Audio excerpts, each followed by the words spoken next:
Monsoon rains in Hazara Division. Harmful effects and sustainable solutions. The Hazara Division, located in northern Pakistan, is blessed with an abundant monsoon season, which brings heavy rainfall from July to September. While monsoon rains are essential for agricultural productivity and replenishing water, they can also lead to severe consequences if not managed effectively. Floodwaters can damage homes, infrastructure, crops, and lead to loss of life and property. The region's hilly terrain makes it susceptible to landslides during monsoons. Saturated soil combined with gravity triggers landslides that can block roads, disrupt transportation, and pose serious threats to human settlements. Floodwaters and landslides can severely damage infrastructure like roads, bridges, and buildings, disrupt daily life and hindering economic development. Investing in robust drainage infrastructure can mitigate flooding by efficiently channeling excess water away from the populated areas.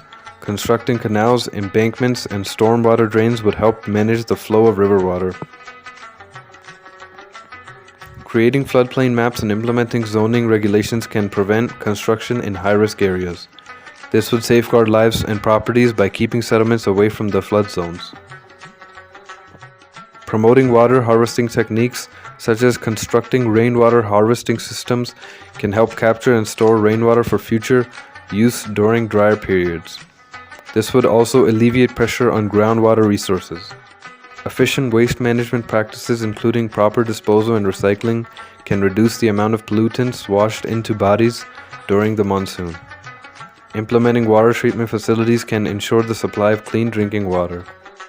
Monsoon rains in Hazara Division are a double-edged sword, offering vital water resources for sustenance and agriculture while posing significant challenges in the form of flooding, landslides, and degradation.